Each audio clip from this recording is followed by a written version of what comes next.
Hi, I'm Peter Manseau, author of Songs for the Butcher's Daughter. The question I get most often is why did I write this book about Yiddish, obviously a very specifically Jewish, religiously and cultural book. Uh, and that's a good question, and the answer is to me obvious, but not obvious to readers. Obviously, it's that just because of my upbringing, I have had a lifelong interest in questions of faith and identity and how they connect with questions of language. And I think through my own upbringing, trying to sort out belief in my life, I was drawn to stories of transformation, and that's what the story of Songs for the Butcher's Daughter is. I knew that a large portion of the book had to take place in the Lower East Side of New York because that was the epicenter of Yiddish culture when Yiddish culture moved from Europe to America, and yet so much has been written about that, about the Jewish Lower East Side, both within Yiddish literature and within American Jewish literature. People writing about the streets and the apartments, the tenement houses where their grandmother lived. And so I knew that that was really well-tread ground within literature. And so the hardest part there was finding a new angle on it, a new way to write about it. And so I looked for very specific locations that were off the beaten path from the typical immigrant experience in New York, and I tried to make those the focus. Otherwise, outside of New York, I had the benefit of never having really visited any of the places I wrote about. So I was free just to imagine them as I saw fit, with the help of research and photographs and all the rest. But once I had done that initial work, I just let my imagination run with it. The work of nonfiction, most of the work is going out and meeting people, at least the kind of nonfiction I do, and talking to them and becoming involved in other people's lives. And so it's very difficult for someone who used to be a fairly shy person before I got involved in that kind of work. And it's also quite a responsibility to be true to the stories that you learn when other lives are involved.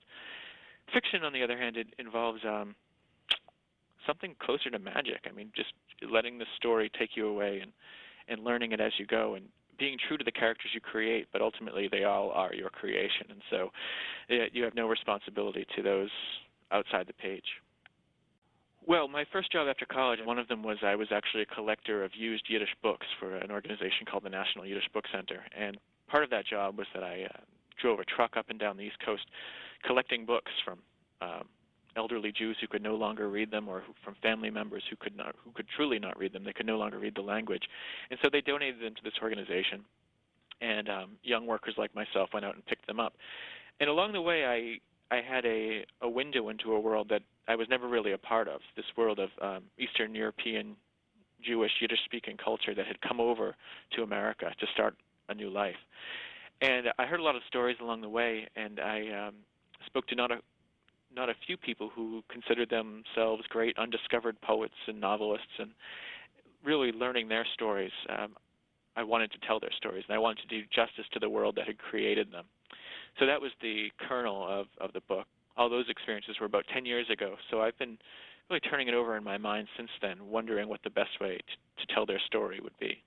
Well, it's interesting. In Yiddish literature as such was though it's connected ethnically and religiously to Judaism, it was in fact a very secular literature. It was written by people who were formed by a religious tradition, but who, for the most part, had emphatically left it behind. And yet, Yiddish as it exists today is continued mainly by a very small, very religious Orthodox subset within Judaism. And so the secular literature that existed is not being maintained, and I'm not sure if there's any way to do that because secular Jews, just for the most part, don't speak Yiddish anymore. But there is a great effort to collect and save this literature and to maintain it for people to read in future generations. There'll never be the kind of widespread love and passion for the literature that there was early in the 20th century, simply because there are far fewer people speaking it. So it's become, like a lot of languages that fade from active use, it's become the interest of scholars and writers like me who can convey something of our interest in it to hopefully to a wider public. And so it's really, in terms of the loss of languages, a great historical tragedy because it was a very vibrant culture, a very vibrant civilization, really. And because of the horrors of the 20th century, it will never be what it once was.